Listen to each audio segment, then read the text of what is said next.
چین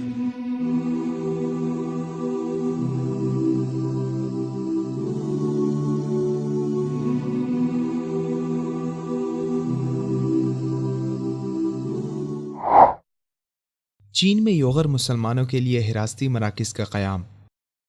حالیہ دنوں میں بی بی سی کی جانب سے سنکیانگ کے متعلق ایک خبر نے تہلکہ مچا دیا، جس کے مطابق چینی حکام نے سنکیانگ کے یوغر مسلمانوں کو اپنے گھروں میں موجود مصلے اور قرآن مجید چینی حکام کے حوالے کرنے کا حکم دیا ہے۔ اگرچہ چینی حکومت کی طرف سے اس خبر کی تردید کی گئی ہے، مگر ہیومن رائٹس واچ نے چینی حکومت پر الزام لگایا ہے کہ چینی حکومت نے سنکیانگ میں سیاسی تعلیمی سینٹرز قائم کر رکھے ہیں، جہاں یوغر اور ترک مسلمانوں کو قید میں رکھ کر انہیں چینی شناخت کو فروغ دینے کا پابند بنایا جاتا ہے، اور یہ مراکز کاشغر اور بوٹالہ پریفیکچر کے آس پاس 2017 سے کام کر رہے ہیں۔ HRW کی چینی ڈائریکٹر سوفی ریچرڈسن کا کہنا ہے کہ یوغر اور ترک مسلمانوں کو کسی جرم میں یہاں نہیں رکھا جاتا، بلکہ چینی حکومت کا خیال ہے کہ یہ مسلمان سیاسی طور پر ناقابل بھروسہ ہیں اور حکومت انہیں پکڑنے یا قید میں رکھنے کے بارے میں کوئی جائز یا معقول وجہ نہیں دے سکی، اس لیے انہیں فوری طور پر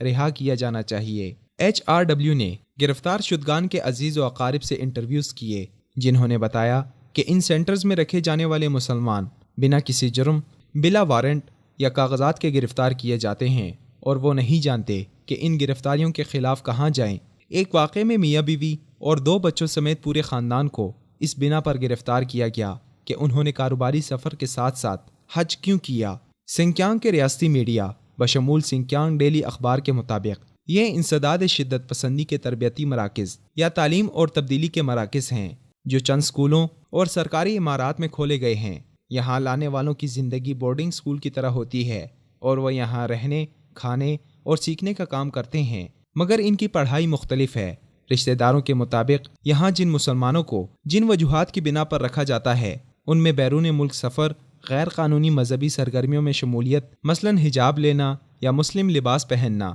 اس کے علاوہ وہ لوگ جو مذہبی شدت پسندی کی طرف مائل ہوں یا چینی حکام جنہیں ریاست کے لیے خطرہ سمجھتے ہوں، وہ بھی اسی قبیل میں شامل ہیں۔ ایسے تمام افراد کو گرفتار کر کے چینی زبان، چینی قوانین اور پالیسیاں سکھائی جاتی ہیں۔ انہیں حکومت حامی پروپیگنڈا ویڈیوز دیکھنے پر مجبور کر کے ان کی ذہن سازی کی جاتی ہے، اور انہیں اپنی نسلی اور مذہبی شناخت چھوڑنے پر مجبور کر کے اس قسم کے نعرے یاد کروائے جاتے ہیں، جیسے مذہب نقصان دہ ہے اور چینی زبان سیکھنا حب الوطنی کا تقاضا ہے۔ سنکیانگ کے یہ حراستی مراکز چینی آئین کی شق 37 اور بین الاقوامی انسانی حقوق کے خلاف ہیں۔ چینی حکام مسلمان اقلیتوں کی شناخت، جس میں مذہب، ثقافت اور زبان شامل ہیں، اسے بدی کی 3 قوتیں قرار دیتی ہے، یعنی علیحدگی پسندی، دہشت گردی اور انتہا پسندی۔ مسلمانوں کی ناحق حراستیں اور جبری نظریاتی تعلیم حکومت کے خلاف غم و غصے میں اضافہ کر رہی ہیں۔ چینی حکومت کا امتیازی رویہ، دباؤ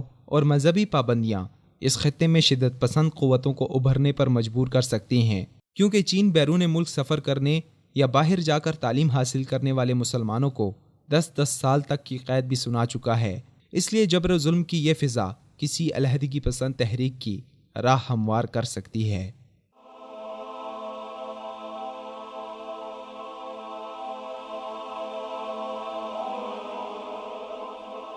ایمان کی کرن،